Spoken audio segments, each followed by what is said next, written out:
All right, another solved mystery which conventional bullshit science cannot explain to you accurately because they don't understand that we're living inside the concave cellular Earth and there is a glass sky above us. And there's probably a couple glass spheres within the Earth. Blood red moons. Blood red moons. Why do we see blood red moons? This is what they'll tell you. Bullshit, of course.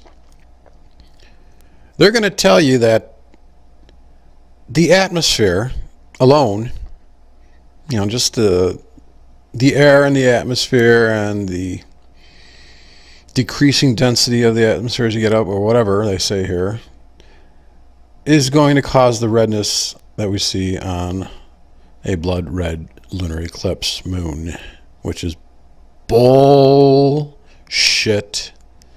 Let's see, what do they say here? There is circular ring around Earth, the ring of our atmosphere through which the sun rays pass. Sunlight is composed of a range of frequencies. As sunlight passes through our atmosphere, the green to violet portion of the light spectrum is essentially filtered out. The same effect, by the way, is what makes our sky blue during the day. Meanwhile, the reddish portion of the spectrum is least affected. Well, see, they don't simply understand. When you're looking through light from this colored spectrum, glass prisms, you're going to get the dividing up of the light into the colors. And which end of the spectrum is going to be bent the least? That would be the red end. The red end, red is about 700 nanometers, 730 or 80 or something like that. It's not going to be as refracted as much as the other end. The violet end of the spectrum will be like 400 nanometers. So red is not going to be refracted as much as the other colors when light is shining through glass. Okay, that's all you have to know.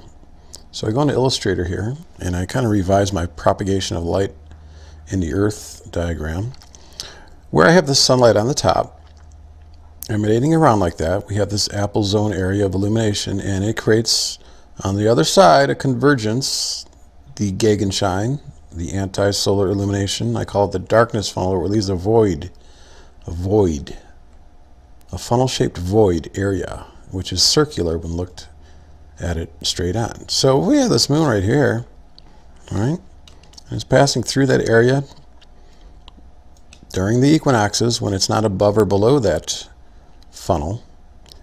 It's going to be filtered out because look at the red. See, the red is bending the least out of all the colors. You got the whole spectrum here. So on the opposite end of the spectrum, the violet and the blues, they're going to bend a lot more than the reds. Or not a lot more, but significantly enough to where you're not going to see them. They're going to be knocked out. So we have our moon here, and we just simply rotate it around the center there, and that's how we get the redness. This is, ladies and gentlemen, this is like, this stuff has been hidden for millennia because they didn't understand concave Earth, glass sky, visual optics that are created with glass. Look at that. We just solved why the moon turns red during a lunar eclipse. Okay? Go back to my lunar eclipse diagram here. You see that we have the darkness funnel over here, top right.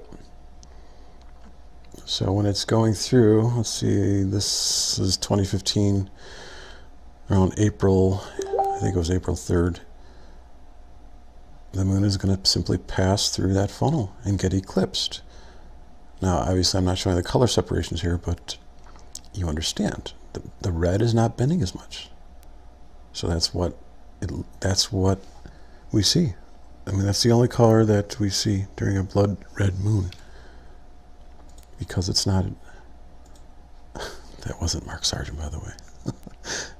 Because it's not getting bent around as much. Okay? Just think about this, guys. Glass sky. Glass sky creates all these anomalies. Okay? That's why.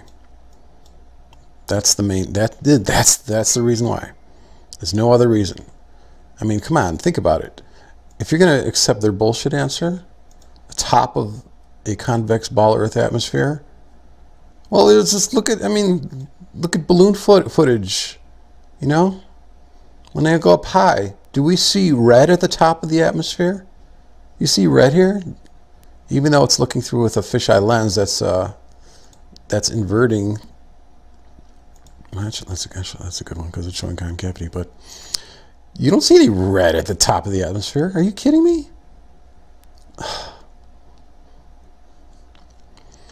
All right, here we go.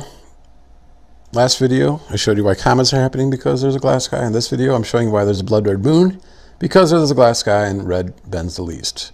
Don't tell this information to anybody. Keep it secret, okay? Don't let anybody know. All right, thanks for watching.